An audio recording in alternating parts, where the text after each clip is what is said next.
Nous avons écouté le passage du prophète Zacharie, c'était dans la première lecture, des paroles qui ont résonné dans un contexte qui était un contexte d'épreuve.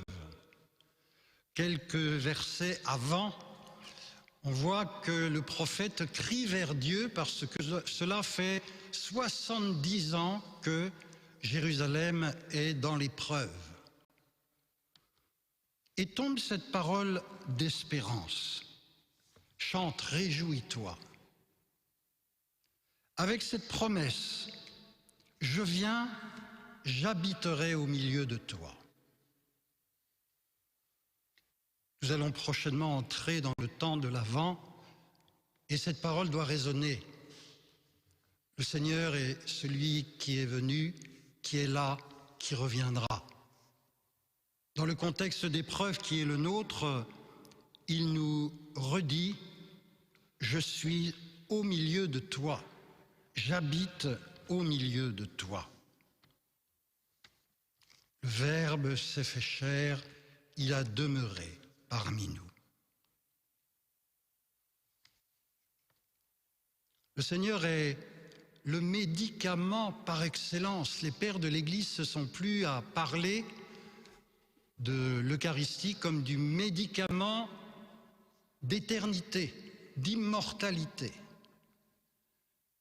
Lorsque nous sommes dans un temps de crise, il y a toujours ce rappel.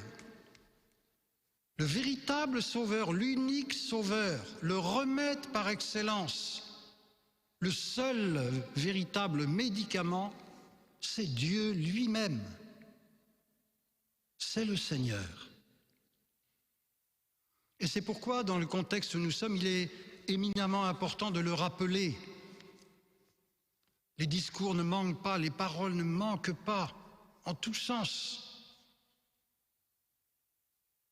On n'entend pas beaucoup cette parole qui nous dit « Dieu est là, Dieu est au milieu de vous, il est le roc, votre roc, il est votre libérateur. » Il est le sauveur, l'unique sauveur. Il nous faut dire Dieu.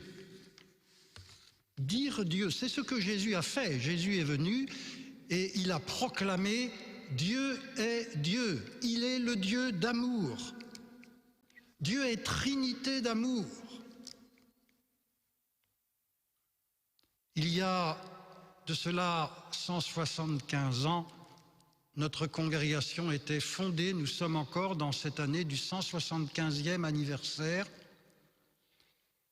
et nous nous rappelons combien nos premiers frères ont été bousculés, effrayés de voir l'ignorance religieuse, de voir les hommes oublier Dieu, ne plus savoir qui est Dieu.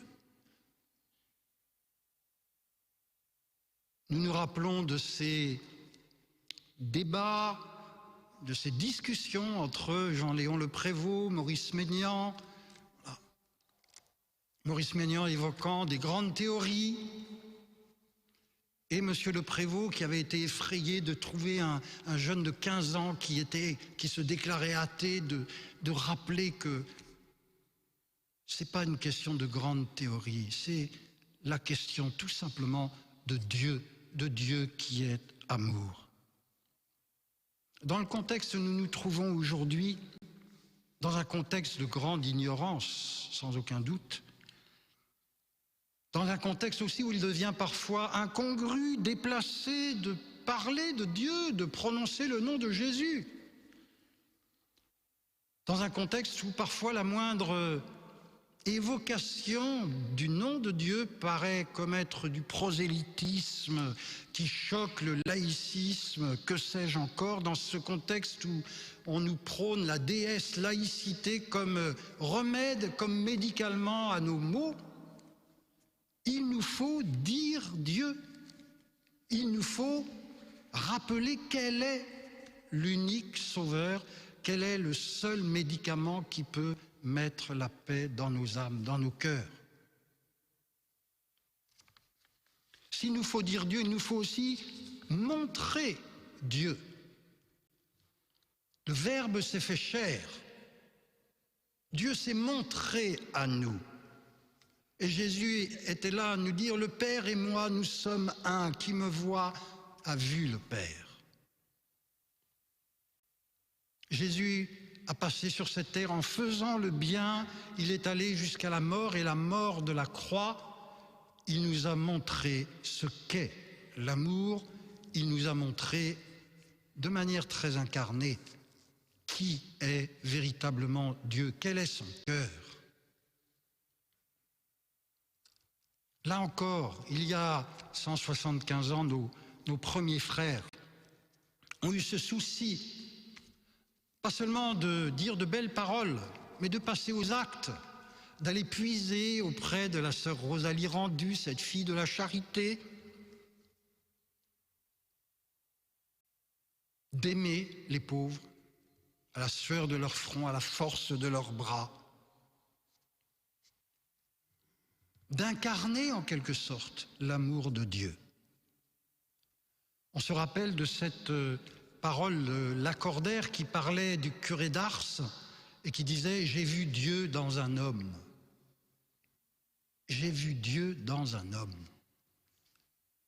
Les contemporains voyaient en Monsieur le Prévost un autre Vincent de Paul. Il nous faut montrer Dieu. J'ai vu Dieu dans un homme. Que donnons-nous à voir?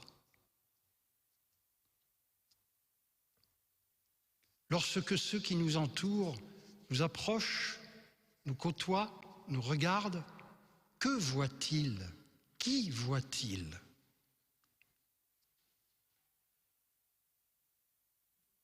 J'habiterai au milieu de toi, promet le Seigneur. Est-ce qu'au milieu de nos frères, dans ce monde en difficulté, ceux qui nous voient peuvent-ils dire qu'en nous, ils voient Dieu qui est là, près d'eux, en notre monde, au sein de leur détresse, de leur douleur? Que donnons-nous à voir, à commencer par nous qui sommes consacrés, religieux, qui nous sommes donnés sans réserve? Et c'est là le troisième mot, il nous faut dire Dieu, il nous faut montrer Dieu, mais il nous faut donner Dieu. Jésus a tout donné, il s'est donné dans ce grand mystère de l'Eucharistie. Il nous faut nous aussi tout donner, et nous nous rappelons, là encore, il y a 175 ans, nos premiers frères qui ont servi, qui se sont efforcés de montrer Dieu par le service, par l'amitié, par le cœur, qui ont déployé des énergies phénoménales et qui se sont rendus compte au bout d'un moment que tout cela ne portait guère de fruits spirituels. D'où l'importance d'avoir dans notre congrégation des prêtres qui vont donner sacramentellement Dieu. Et nous voyons combien nous sommes bousculés lorsque nous n'avons plus accès au sacrement. C'est le trésor de notre famille religieuse, père, frère, père et frère. Et les pères comme les frères portent en eux, avec leur vocation propre, le désir de donner Dieu, de conduire les âmes jusqu'à la rencontre intime et personnelle avec Dieu. Tout faire pour que les âmes puissent recevoir le corps du Christ, le pardon du Christ, la vie du Christ. C'est là le véritable médicament. Nous venons de vivre la journée mondiale des pauvres et nous nous rappelons de cette phrase sortie de la Bible que le pape François a pris pour thème: « Tends la main aux pauvres ». Tends la main aux pauvres. Pourquoi? Pour lui donner. pour lui donner de toi-même, pour lui donner Dieu. Tends la main aux pauvres, et le pape insiste en disant « Il a besoin de toi, il a besoin de toi ». Nos contemporains ont tellement besoin de nous, tellement besoin de Dieu. Dans son encyclique récente Fratelli Tutti, le pape François évoque à nouveau des mots qu'il aime rappeler. Il dit qu'on est dans un monde qui tourbillonne, qui va très vite et où on ne prend plus le temps de s'arrêter, et de s'arrêter entre autres auprès des petits, des pauvres. On ne prend plus le temps. Et le pape dit, mais arrête-toi un peu et prends le temps de dire à celui que tu côtoies, aux petits, aux pauvres, s'il te plaît, merci, pardon. Et le pape François ajoute que dans ce monde qui tourbillonne, de temps en temps, dit-il, il y a le miracle d'une personne.